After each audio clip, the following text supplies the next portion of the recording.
Have you been contemplating starting your lock journey? It's a good question. Are you now ready to embark on that journey? There are some essential things to consider before taking the plunge. Let's talk about the things you should know before you start your search.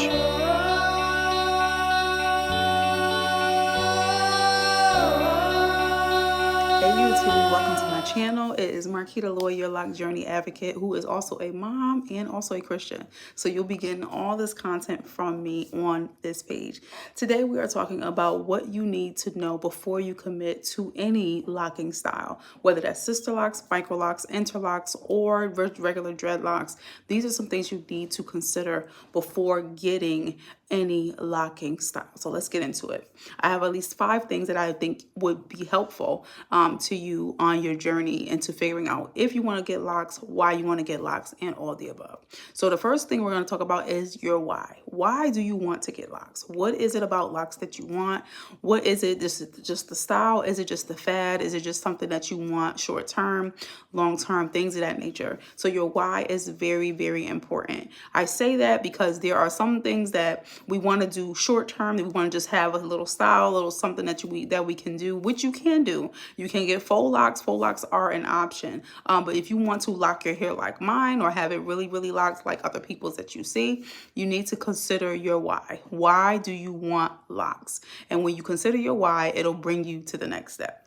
So the next thing we're talking about is short term and long term. What are your goals with these locks, short term and long term? If it's short term, like I said, there are options for faux locks that you can also get that you could just take out when you're done using them. If you're done with them and you like to do your hair in a lot of different ways, and you can put faux locks in them. But short term goals also with regular dreadlocks are like how mine are. You want to be able to see what your hair is going to do. You want your hair to start growing. You have some ideas of what you want your hair to look like. Those are short term goals as well as long term. So long term would be for the rest of your life, for the lifespan of your life. You want to continue to have these specific locks in your hair. So you want to continue to consider short term and long term goals with your locks, and if that's something that you really want to do. Next, we're talking about investment.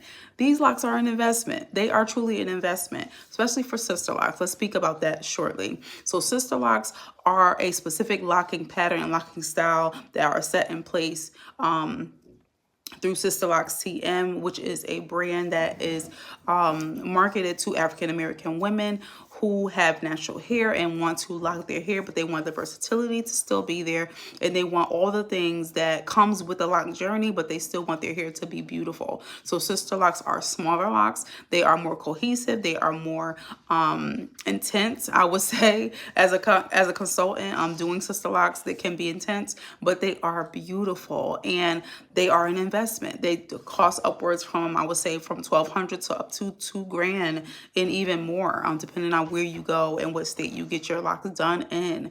But they are an investment. So you want to think about the investment that goes into getting sister locks. Also micro locks. They may be a little bit cheaper, but they are also an investment. You are putting your hard-earned money into a hairstyle, which is going to pay off in the end. It's going to pay off. Even though you have to pay that big lump sum up front, your monthly retightenings and monthly appointments that you have, they do not amount to you going to the salon and getting your hair done. So we need to consider all these things as you are investing in yourself. Next, we're talking about budget. We need to budget our retightening appointments. We need to focus on what we need to do. How often is your hair growing out? How often are you going to be needing a retightening? And you need to budget out your money according to that situation. So if you know you only go on every 6 to 8 weeks, you can put aside $20 here, $50 here to make sure you have your money that you need to get your retightening. Now, if you decide to wait longer than your time allotted to get your retightenings done, it's going to cost you more. That's just plain and simple.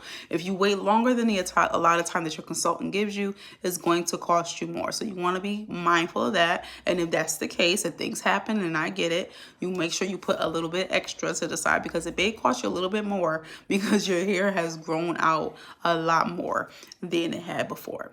Next thing. finding the right consultant.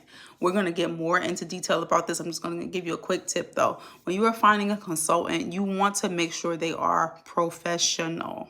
Okay, when you are investing your money into anything, anywhere, any place, you want to make sure that the business you are investing in is a professional business. They are reputable, they have reviews, they have people that can tell you who this person is, what they stand for, and all of the above. So you want to make sure they are a professional business, not just somebody that you know. Not saying that those that you know don't know how to do the locking style that you're looking for, but if you have a professional business who have reviews, who knows and has a reputable rapport with their clients, then you know you're going to a right loctician. So we're going to get into that in the next video, but thank you guys for coming. Thank you for watching, and yeah, tune in more to Natural Nubian Locks.